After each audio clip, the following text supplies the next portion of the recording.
வருங்கால அரசு பணி அதிகாரிகள் அனைவருக்கும் வணக்கம். ஸோ நம்ம இப்போ இந்த வீடியோவில் என்ன பார்க்க போகிறோம் அப்படின்னா, நான் மேக்ஸில் 25க்கு 24 எடுத்ததற்கான அந்த ஒரு விஷயம் என்ன அப்படிங்கிறத நான் உங்ககிட்ட ஷேர் பண்ணிக்கணும்னு நினைக்கிறேன். ஏன்னா ஃபஸ்ட் டைம் உள்ளே வர எல்லாருக்குமே மேக்ஸை பார்த்து சில பேர் பயப்படுவாங்க. அதுவும் இப்போ ரீசனிங் வேறு புதுசாக அட்டாச் பண்ணியிருக்கிறாங்க. ஸோ அதனால் மேக்ஸை பார்த்து நிறைய பேருக்கு பயம் இருக்குது. அதுவும் முக்கியமாக நிறைய பேருக்கு ரிசல்ட் வராமல் போகிறதுக்கு காரணமே பார்த்தீங்கன்னா அந்த மேக்ஸாக தான் இருந்துகிட்டு இருக்குது. மேக்ஸை பார்த்தாலே நிறைய பேர் பயப்படவும் செய்கிறாங்க. நல்லா பண்ணிடுவாங்க, தமிழ் நல்லா பண்ணிவிடுவாங்க, ஜிகே சூப்பராக பண்ணிவிடுவாங்க. மேக்ஸில் பார்த்தீங்கன்னா 25க்கு வெறும் 9 கொஷினு 12 கொஷினு இப்படி தான் போட்டிருப்பாங்க. இதனாலேயே அவங்களுக்கு வெறும் 2 கொஷின் 3 கொஷின் அப்படின்ற மாதிரி அவங்களுக்கு ரிசல்ட்டு கடைசி வரைக்கும் தலைக்கு வரைக்கும் வந்து தலைப்பாயோட போன மாதிரி இருக்கும். அந்த மாதிரி பல பிரச்சனைகள் இப்போது இருந்துகிட்ருக்குது. ஸோ என்னுடைய மெத்தட் நான் என்ன பண்ணேன் ஓகேங்களா, அது எப்படி எனக்கு 25க்கு 24 எடுக்கிறதுக்கு எனக்கு மேக்ஸில் ரொம்ப உதவியாக இருந்துச்சு அப்படிங்கிற ஒரு எக்ஸ்பீரியன்ஸ் தான் நான் உங்கள்கிட்ட ஷேர் பண்ண போகிறேன். இந்த வீடியோவை நீங்கள் ஃபுல்லாக பாருங்கள். அப்போ தான் உங்களுக்கு மேக்ஸை நம்ம எப்படி அணுகிறது அப்படிங்கிறதுக்கான அந்த முறை தெரியும். ஏன்னா மேக்ஸை பார்த்து நிறைய பேர் பயப்படுறாங்களே தவிர அதை நம்ம எப்படி எதிர்கொண்டு அதை ஈஸியாக நம்ம கிராக் பண்ண முடியும் அப்படிங்கிறதுக்கான வழியை யாரும் யோசிக்க மாட்டேங்கிறாங்க. ஸோ அந்த ஒரு வழியை தான் நான் இப்போ உங்களுக்கு நான் சொல்லித்தர போகிறேன். ஓகேங்களா, ஃபஸ்ட்டு மேக்ஸை பொறுத்த வரைக்கும் நீங்கள் என்ன பண்ணணும் அப்படின்னா, முதல்ல நமக்கு மேக்ஸ் வரும் அப்படின்னு முதல்ல நம்புங்க. மேக்ஸ் நம்ம என்ன பண்ணணும், ஈஸியாக பண்ணிடுவோம் அப்படின்னு முதல்ல என்ன பண்ணுங்கள், நம்புங்க. அதுதான் நீங்கள் ஈஸியாக மேக்ஸை போடுறதுக்கான ஒரே வழி. ஓகேங்களா, ஃபஸ்ட்டு பாயிண்ட் பாருங்கள், சிலபஸுங்க. இப்போ முதல் சிலபஸ் எடுத்து வச்சுக்கோங்க. உங்களுக்கு என்ன கேட்குறாங்க, 15 கொஸ்டின் ஆப்டிடியூட், 10 கொஸ்டின் ரீசனிங் கேட்குறாங்களா, முதல் சிலபஸ் எடுத்து வைங்க. எல்சிஎம், HCF, தனி வட்டி, கூட்டு வட்டி, அளவியல் என்னென்ன கேட்குறாங்கன்னு சொல்லி பாருங்கள். அதிகமாக பார்த்தீங்கன்னா உங்களுக்கு என்ன கேட்குறாங்கன்னு சொல்லி பாருங்கள். எல்சிஎம், HCFலாம் உங்களுக்கு குறைஞ்சபட்சம் 2லேருந்து 4 கொஸ்டின் என்னது எப்பயுமே வந்துடுது. ஸோ அதனால் என்ன பண்ணுங்கள், எல்சிஎம், HCFலாம் என்னது நல்லா போட்டு பார்த்துக்கணும். ஓகேங்களா, ஸோ சிலபஸ் முதல் எடுத்து வைங்க. என்னென்ன சிலபஸ் இருக்குது ஓகேங்களா, சுருக்குகள் எப்படி இருக்குது, எல்சிஎம், HCF கேட்குறாங்களா, தனி வட்டி கூட்டு வட்டியில் எந்த மாதிரி மாடல் கேட்குறாங்க அப்படின்றத என்ன பண்ணுங்கள் எடுத்து வச்சுக்கோங்க. அதேமாதிரி ரீசனிங் வந்து இப்போ தான் சேர்த்துருக்காங்க, அதனால் யாரும் பயப்பட வேண்டாம். ஏன்னா ரீசனிங்கை பொறுத்த வரைக்கும் உங்களுக்கு ரொம்ப டஃப்பாலாம் இப்போ கேட்க மாட்டாங்க. ஏன்னா ஃபஸ்ட் டைம் இப்போ தான் அட்டாச் பண்ணியிருக்காங்க அப்படிங்கிறதுனால ப்ரீவியஸ் இயர் கொஸ்டின்ஸ் வந்து நம்ம அந்த ரீசனிங்கை வந்து நம்ம நல்லா பார்த்துட்டு, அது போக சிலபஸ் வைஸ் கொஞ்சம் எக்ஸ்ட்ரா சம்ஸ் டாபிக் வைஸ் என்னென்ன சப்ஜெக்டிங் உள்ளே வருதுன்றதை பார்த்துட்டோம்னாலே என்ன பண்ண முடியும், ஈஸியாக நம்மளால் கிராக் பண்ண முடியும். இல்லை ஸோ சிலபஸ் நல்லா எடுத்து பார்த்துக்குங்க என்ன மேக்ஸில் கேட்டிருக்கிறாங்க அப்படின்றத. நெக்ஸ்ட்டு பார்த்தீங்கன்னா டாபிக் வைஸுங்க, ஸ்கூல் புக்கை முதல் எடுங்க. இப்போ இருக்கக்கூடிய ஸ்கூல் புக்கில் 6th to 10th வரைக்கும் ஸ்கூல் புக்கில் இருக்கக்கூடிய மேக்ஸு, ஸ்கூல் புக்கில் இருக்க மேக்ஸ் தாங்க உங்களுக்கு வந்து எல்லாமே. உங்களுடைய வேதம், உங்களுடைய குரானாக இருக்கட்டும், உங்களுடைய பகவத்கீதையாக இருக்கட்டும், இல்லை உங்களுடைய பைபிளாக இருக்கட்டும், எல்லாமே ஸ்கூல் புக்கு தான். ஓகேங்களா, ஸோ முதல்ல ஸ்கூல் புக் எடுத்து வைங்க. 6ஆவதுலேருந்து 10ஆவது வரைக்கும் ஸ்கூல் புக்கில் இருக்கக்கூடிய மேக்ஸ் கம்பைன் பண்ணி யாராவது போட்டிருந்தாங்கன்னா அந்த மாதிரி புக்கு கூட நீங்கள் வாங்கிக்கோங்க. ஓகேங்களா, ஸ்கூல் புக்கில் இருக்கக்கூடிய மேக்ஸை ஃபஸ்ட்டு நீங்கள் என்ன பண்ணணும், எடுத்தோடனே வந்து எடுத்துக்காட்டுகளில் இருக்கக்கூடிய சம்மை ஃபஸ்ட்டு போட்டு பாருங்கள். எப்படி சார், நான் எப்படி என்ன பண்ணேன் அப்படின்னா, எடுத்துக்காட்டில் இருக்கக்கூடிய சம்முங்க, எக்ஸாம்பிள் சம் அவங்களே டிரைவ் பண்ணி கொடுத்துருப்பாங்க எப்படி செய்கிறது அப்படிங்கிறத. ஓகேங்களா, ஸோ என்ன பண்ணுங்கள், எடுத்துக்காட்டில் இருக்கக்கூடிய சம்மை ஃபஸ்ட்டு என்னென்ன ஃபார்முலா வருது, தனி வட்டி கூட்டு வட்டியா, தனி வட்டிக்கு என்ன ஃபார்முலா, இல்லை SIC கூட P/100, ஓகேங்களா, அதேமாதிரி கூட்டு வட்டிக்கு என்ன ஃபார்முலா, இந்த மாதிரி என்னது என்னன்னா என்ன, பீனா என்ன, இந்த சின்ன பசங்க மாதிரி என்ன பண்ணுங்கள், ஸ்கூல் புக்கில் முதல்ல ஒரு எடுத்து வச்சு ஒரு நோட் எடுத்து என்ன ஃபார்முலாஸை முதல்ல எழுதுங்க. ஆப்டிடியூடை பொறுத்த வரைக்கும் ஃபார்முலாஸ் ரொம்ப முக்கியம். ரீசனிங்கை பொறுத்த வரைக்கும் புரிந்து கொள்ளக்கூடிய தன்மை ரிப்பீட்டாக போட்டு பார்க்குறது ரொம்ப அவசியம். ஸோ என்ன பண்ணுங்கள், ஃபஸ்ட்டு நீங்கள் எடுத்தோன்னே சிலபஸ் எடுத்துகிட்டு ஸ்கூல் புக்கில் எடுத்துகிட்டு என்னென்ன டாப்பிக்கு என்னென்ன ஃபார்முலாங்கிறத ஒரு நோட்டில் உங்கள் கைப்பட எழுதுங்க. நீங்கள் எவ்வளோ நோட்ஸ் உங்கள்கிட்ட இருக்கலாம், இல்லை ஃபார்முலாஸாக தொகுத்து கொடுத்துருக்க மாதிரி உங்கள்கிட்ட PDF இருக்கலாம், அதெல்லாம் உங்களுக்கு தேவை கிடையாதுங்க. உங்களோட கைப்பட என்ன பண்ணுங்கள், நீங்கள் ஒவ்வொரு டாப்பிக்குக்கும் எத்தனை ஃபார்முலா வருது, என்னென்ன ஃபார்முலாஸ் வருது, அந்த ஒவ்வொரு ஃபார்முலாஸ்லேயும் ஒவ்வொரு லெட்டருக்கும் என்ன மீனிங்கு, பீனா அசல், ஐனா வட்டி அப்படின்னு சொல்லி என்னன்னா வருஷம், இந்த மாதிரி என்ன பண்ணுங்கள், ஒவ்வொரு லெட்டருக்கும் என்னென்ன மீனிங்கிறத கைப்பட நீங்கள் என்ன பண்ணிக்கிங்க முதல்ல எழுதி வச்சுக்கோங்க. முதல் டைம் பண்ணுறது கொஞ்சம் கஷ்டமாக தான் இருக்கும். ஆனால் ஒரு வாட்டி நீங்கள் இதை பண்ணிட்டீங்கன்னு வச்சுக்கோங்களேன், அதுக்கப்புறமா வந்து என்ன பண்ணுறது, நீங்கள் எத்தனை வருஷம் ஆனாலும் உங்களுக்கு மேக்ஸ் மறக்காது. எத்தனை வருஷம் ஆனாலும் என்ன பண்ணாது, உங்களுக்கு மேக்ஸ் மறக்கவே மறக்காது. நீங்கள் எத்தனை வருஷம் டச் விட்டுட்டு போட்டால் கூட என்ன பண்ணலாம், 10 நாளில் உங்களை என்ன பண்ண முடியும், திருப்பி ஃபார்முக்கு வர முடியும். அதுக்கு நீங்கள் என்ன பண்ணணும், ஃபஸ்ட்டு அடிப்படையை புரிந்து கொள்ள வேண்டும். பேசிக்காக நீங்கள் தெரிஞ்சுக்கணும் ஃபஸ்ட்டு. ஓகேங்களா, ஸோ முதல்ல மேக்ஸில் ஃபார்முலாஸ் என்னன்றதை முதல்ல நீங்கள் எடுத்து பாருங்கள். அதுக்கப்புறம் என்ன பண்ணணும், நீங்கள் செகண்டு எடுத்துக்காட்டு சம்முகள், எக்ஸாம்பிள் சம்மை போட்டு பாருங்கள். இருக்கிற எல்லா எக்ஸாம்பிள் சம் எடுத்துக்காட்டு சம்மிலேருந்தே உங்களுக்கு பாதி வந்துடுதுங்க. 25 கொஸ்டின் எனக்கு 10லேருந்து 15 கொஸ்டின் என்ன பண்ணிடுது, உங்களுக்கு எடுத்துக்காட்டுகள்லேருந்தே கேட்டுறாங்க. உங்களுக்கு எக்ஸாம்பிள் சம் ஓகேங்களா, மேக்ஸிமம் எக்ஸாம்பிள் சம் தான் கேட்குறாங்க. ஓகேங்களா, பயிற்சி கணக்கு கூட அப்புறம் தான் கேட்குறாங்க.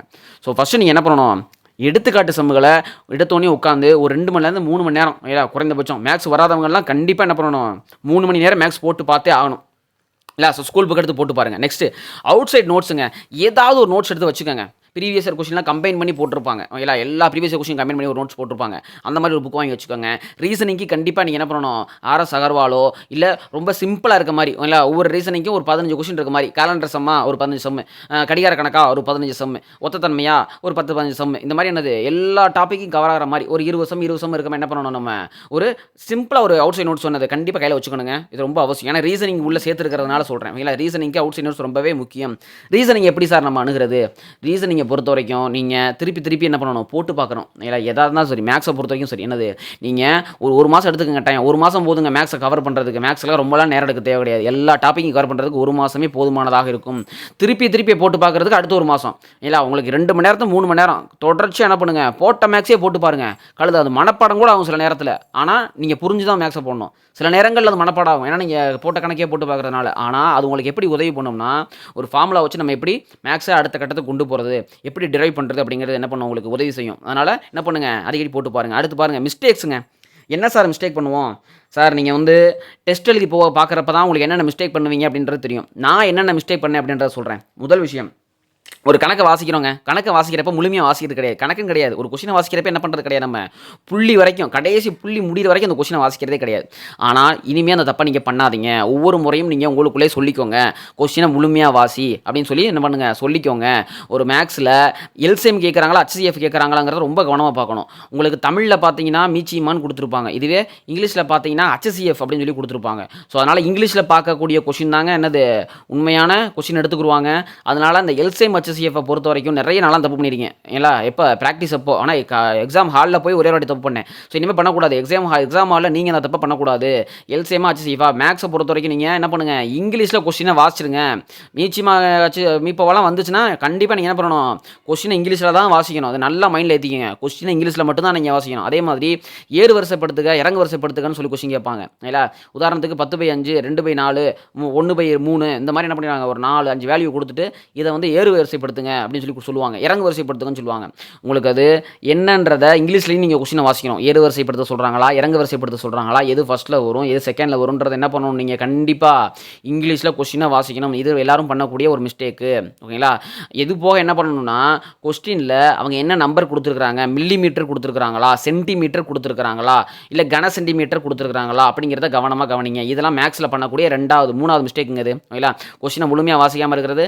எல்சிஎம் HCFன்றது என்னது இங்கிலீஷில் வாசிக்க வேண்டியது. 3வது மிஸ்டேக் என்னது, மில்லிமீட்டரா, சென்டிமீட்டரா, கனமீட்டரா, என்ன கொடுத்துருக்காங்க, புள்ளி வச்சிருக்காங்களா, புள்ளி வைக்கலையா, 10.5 இல்லை 105, இதெல்லாம் நீங்கள் என்ன பண்ணணும், கவனமாக கொஸ்டினை வாசிக்க வேண்டும். கேள்வி ரொம்ப அதிகமாக கவனமாக வாசிக்கணுங்க. அதே மாதிரி கூட்டல் கழித்தலில் கவனமாக இருக்கணுங்க.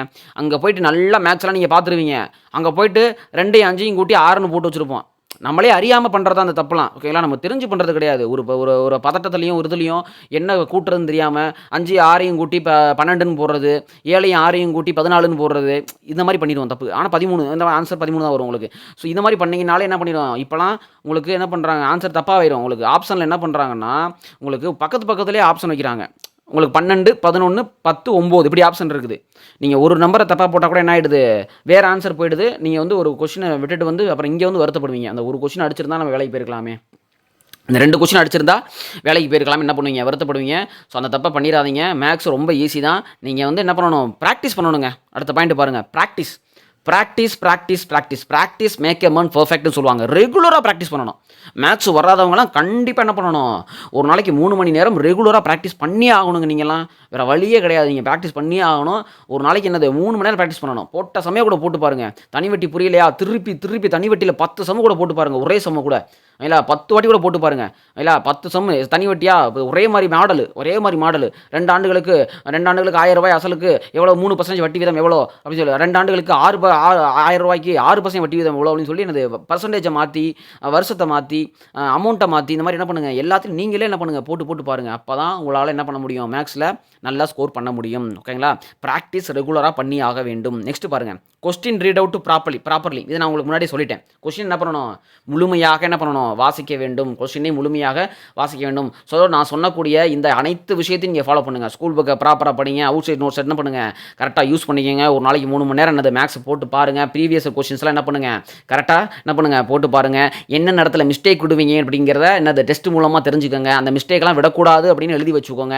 இல்லை அந்த மிஸ்டேக்லாம் முழுமையாக கொஸ்டின் என்ன பண்ணுங்கள் வாசிங்க. இதெல்லாம் நீங்கள் பண்ணீங்க அப்படின்னாலே கண்டிப்பாக உங்களால் என்ன பண்ண முடியும் மேக்ஸில் 25க்கு 25 எடுக்க முடியும். ஓகேங்களா? என்னுடைய கேர்லெஸ் மிஸ்டேக்லாம் நான் ஒரு கொஸ்டின் நான் விட்டுட்டு வந்துட்டேன். 25க்கு 24 எடுத்திருந்தேன் நான். இல்லை ஒரு கொஸ்டின் நான் விட்டுட்டு வந்துட்டேன். இல்லை அதுக்கப்புறம் நான் எழுதக்கூடிய எல்லா எக்ஸாம்லையுமே என்னது கண்டிப்பாக நான் 25க்கு 23 22 எடுத்துருவேன். இல்லை ஸோ நீங்களும் அந்த மாதிரி என்ன பண்ணணும் வரணும் அப்படின்னா நீங்கள் இந்த முறையை கரெக்டாக ஃபாலோ பண்ணணும். கரெக்டாக ஃபாலோ பண்ணிங்கன்னா என்ன பண்ணலாம் நீங்கள் கண்டிப்பாக மேக்ஸில் 25க்கு 25 எடுக்க முடியும். ஓகேங்களா? சரி, மறக்காமல் சேனலை லைக் பண்ணிக்கோங்க, ஷேர் பண்ணிக்கோங்க. ஓகேங்களா? பிகினராக இருந்தீங்கன்னா நம்ம சேனலை சப்ஸ்கிரைப் பண்ணிக்கோங்க. உங்களுக்கு ஏதாவது டவுட் இருந்துச்சுன்னா கமெண்ட்டில் சொல்லுங்கள், நம்ம கிளியர் பண்ணுவோம். ஓகேங்களா? நம்ம இது போக தமிழ் கிளாஸ் போட்டிருக்கோம், ஜிகே கிளாஸ் போட்டிருக்கோம். இன்னும் அதெல்லாம் நீங்கள் பார்க்கல அப்படின்னா நம்மளுடைய பிளேலிஸ்ட்டில் போய் என்ன பண்ணுங்கள் அந்த வீடியோவும் நீங்கள் பார்த்துருங்க. வேர் டு ஸ்டடி அழகாக கொடுத்துருக்கோம், அதையும் நீங்கள் பார்த்துக்கங்க. நெக்ஸ்ட் வீடியோவில் பார்க்கலாம். தேங்க்யூ.